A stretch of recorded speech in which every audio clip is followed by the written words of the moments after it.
Mga kapatid, magandang gabi po sa inyong lahat. Gusto nyo bang malaman kung ano ang na-experience ko dito po sa Toyota Corolla Altis na hybrid na aming ginawa?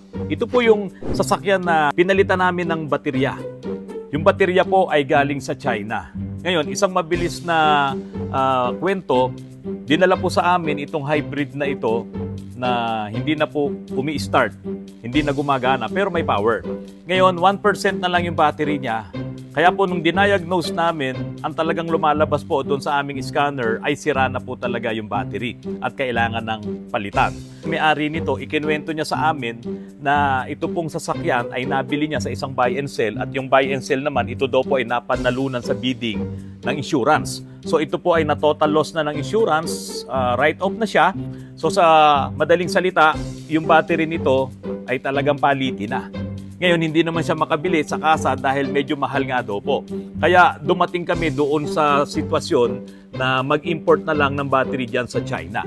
Nakabili naman po ng kumpletong battery, 28 na battery packs yun, yung pinalitan, yung isang buong assembly, at inilagay nga po namin yung battery. So mayroon po akong vlog nito, ipinakita ko po yan. Ngayon mga kapatid, yung experience ko, nung ginamit ko na itong hybrid na to, ang ikikwento ko po sa inyo. Mga kapatid, 4 na N. Mabilis, malakas, matipid, at magandang gamitin. Doon sa magandang gamitin, ikinukumpara ko siya doon sa mga luxury vehicle na rin ng Toyota, katulad ng Camry. Habang ginagamit ko siya, kaiba talaga siya doon sa mga standard na Corolla Altis. Kasi yung Corolla Altis, kapag po yan ay in-start mo na ang engine, dahil hindi siya hybrid, mararamdaman mo talaga yung vibration ng makina. Pero dito sa hybrid na Altis, kapag in-start mo siya, ang unang-una talagang gagana ay yung kanyang electric. So pag start mo, electric ka kagad, halos wala kang maramdaman na gumalaw doon sa sasakyan dahil ang gumagana nga po ay yung battery. At yung motor naman nun, gagana lang yun kapag inapakan mo yung accelerator, nirelease mo yung kanyang electric parking brakes, at yun na, gagamitin mo na siya. Doon mo lang mararamdaman na gumana yung motor. Ngayon, dahil po sa ito'y okay na, nabuo na namin, naikabit na yung mga battery, nagpa-unlock po yung may-ari na ito'y aming i-test drive at gamitin namin. Ang sabi ko doon sa partner ko na si Paring Ren, sabi ko, pare, kung dito mo lang yan gagamitin, baka hindi natin makita kung paano nag-ooperate yung regenerative braking system. Kakapiraso lang yung tatakbuhin mo dito kung meron ng pababayan, traffic pa. Kaya hindi mo ngayon makita kung talagang malakas kumarga yung regenerative braking system. So nagkasundo kami, dali natin yan sa Tanay. Dito na tayo, maganda naman. So yung haba ng biyahe namin, hanggang doon sa highway na yan, hindi naman namin masyadong binibirit pa dahil nga siyempre hindi naman atin yan. So habang ginagamit mo doon sa kapatagan, mapapansin mo, kumakarga na yung battery kapag ang gumagana ay yung engine.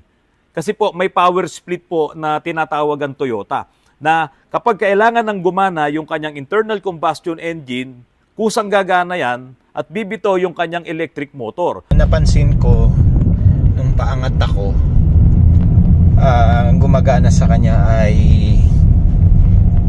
yung engine, no? So tumataas ang rev ko kasi ginagamitan ko na siya ng makina. And then ang napapansin ko sa kanya, nagcha-charge siya. Yung 3 bar ko kanina, naging 4 bar na siya. So ibig sabihin nagcha-charge siya. Ramdam na ramdam namin yon na habang naka-electric, nung dinagdagan namin ng acceleration, biglang gumana yung internal combustion engine. At talagang halos naiiwan yung ulo mo sa lakas at sa bilis nung sasakyan. Ngayon, nung nasa Tanay na kami at medyo pababa, sinubukan ngayon namin yung regenerative braking system. Habang mabilis na bumababa siya, binitawan namin yung accelerator, umapak ng konti doon sa preno, at makikita mo talaga doon sa display na mabilis na kumakarga yung baterya dahil sa lakas ng charge na ibinibigay ng regenerative braking system. Sa makatuwid, yung baterya na nabili namin ay 100% na functioning siya, tumatanggap ng karga, at tumataas din po yung level, yung percentage ng charging niya doon sa display na ipinapakita ko po sa inyo. Hindi mo talaga siya mapapapunta doon sa 100% dahil nga po, yung air condition, electric aircon yan, lahat ng mga blowers, tapos yung electric motors, gumagana yan. So kapag ka naka-EV mode siya, ay hindi mo talaga mapaparating sa 100% yung charging ng battery dahil palagi mo siyang ginagamit. So napansin ko sa kanya nung naka-EV mode ako, mas mabilis bumaba yung charge niya. Mabilis bumagsak ang karga ng battery kapag ikaw ay nasa traffic. Dahil nga ang lahat ng gumagana doon ay yung EV mode po. So ngayon, tinry din namin na habang tumatakbo kami, inilagay namin sa EV mode, hindi siya gumana at nagkaroon ng prompt doon sa display na insufficient pa yung charge ng battery. Automatically, nag-deactivate na si EV since bumaba na siya. So, naging 3 bar. So, nag-deactivate na siya. So, kahit napindutin ko na yung EV mode, hindi na siya try natin ha. Ayan, insufficient, unavailable, hybrid battery low. So kapag ka insufficient pa yung charge ng battery, ang gagana po ay yung internal combustion engine.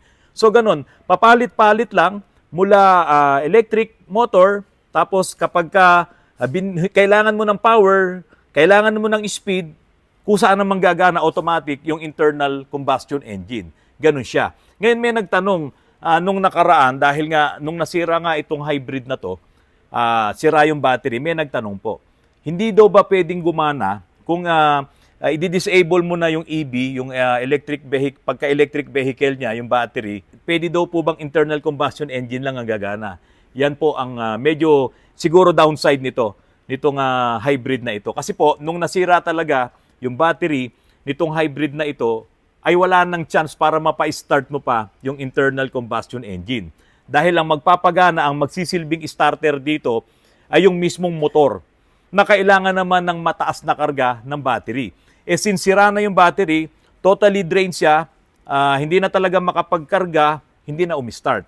Kaya, ganun po talaga ang mangyayari. Itatambak mo na lang ngayon yan hanggat hindi ka nakakapagpalit ng battery. So, kung kayo po ay bibili ng hybrid na katulad nito, ay wag mo munang ibebenta yung luma mong sasakyan.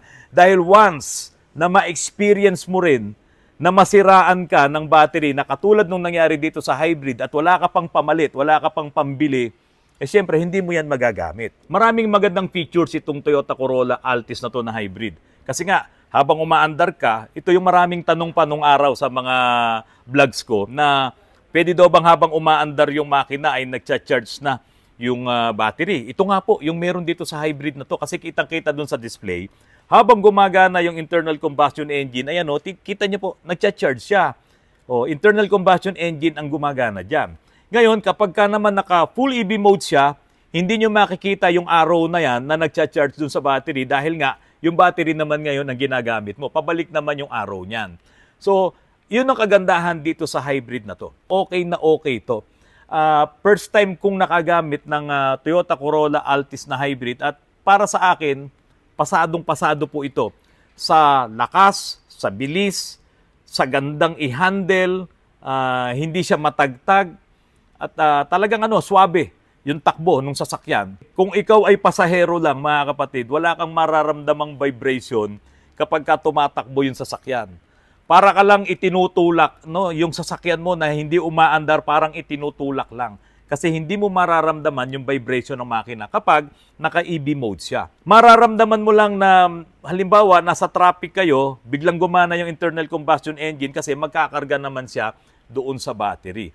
Sa kabuuan, ito pong hybrid na to, pasok na pasok siya doon sa hinahanap ko para sa isang hybrid na electric vehicle. Pero eto na mga kapatid, kapag yung hybrid na yan, nasira ang baterya, talagang stuck na yan. Or bilan mo ng battery.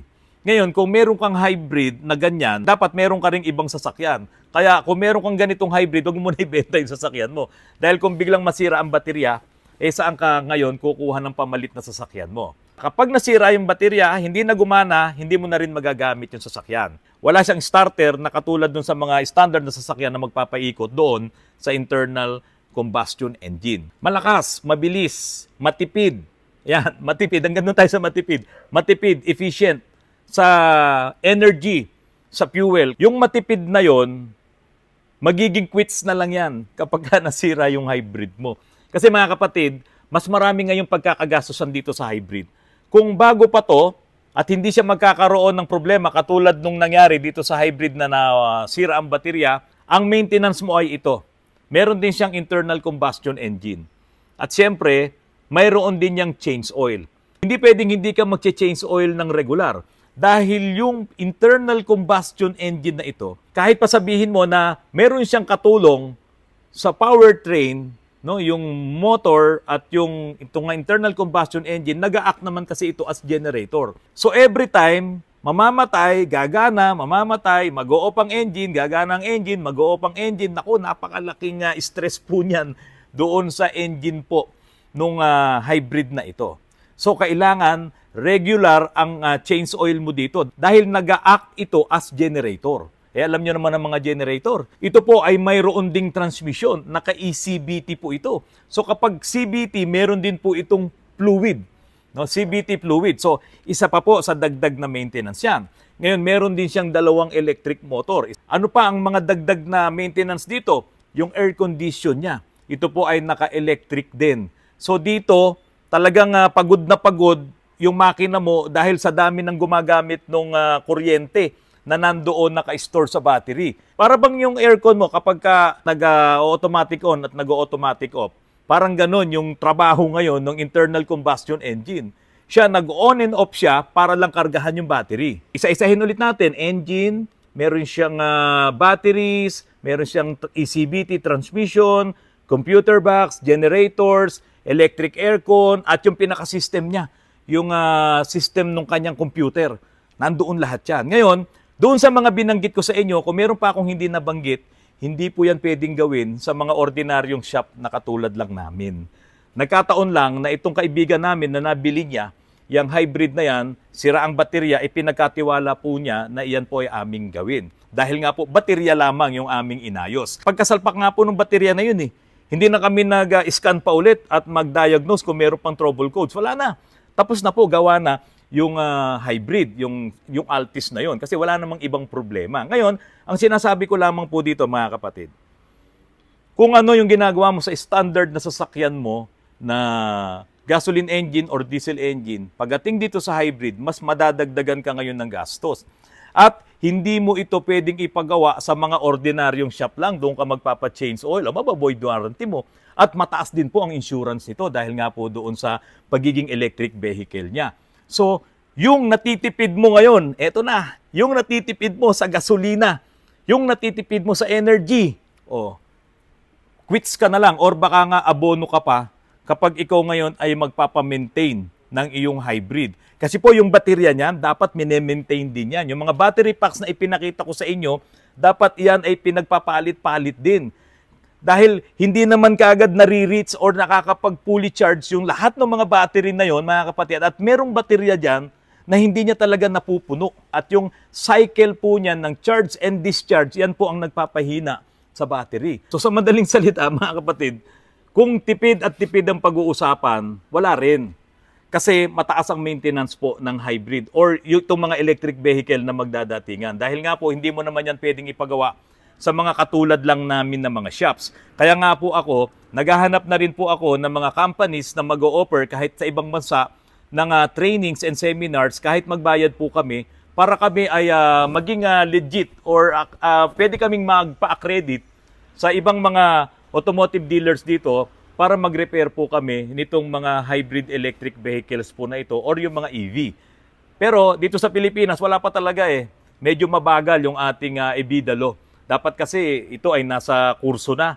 Dapat ito ay mga subjects na to sa mga college courses, sa engineering or sa IT, pero wala pa po. So ngayon mga kapatid, hindi ka makakatipid.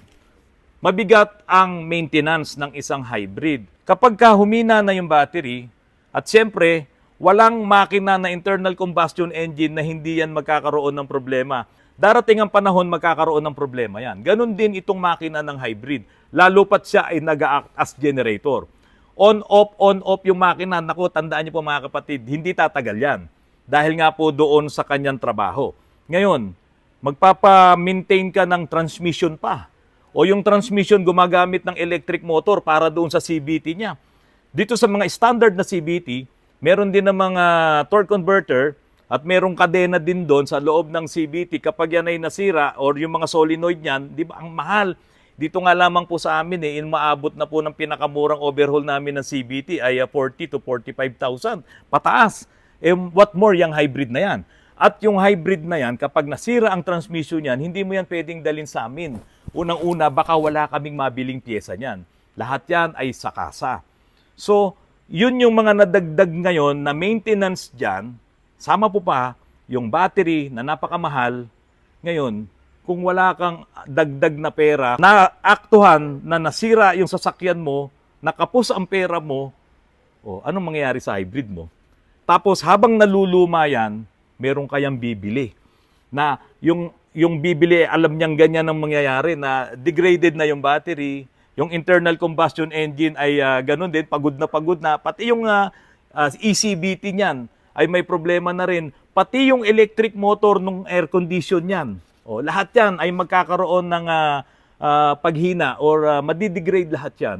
Maibebenta mo pa ba yan ng mataas kapag gusto mo nang ibenta? So, ibig ko lang sabihin dito, okay, maganda yung hybrid. Tulad ng mga sinabi ko sa inyo kanina, malakas, mabilis, matipid nung panahon na yon, at magandang i-drive, komportable.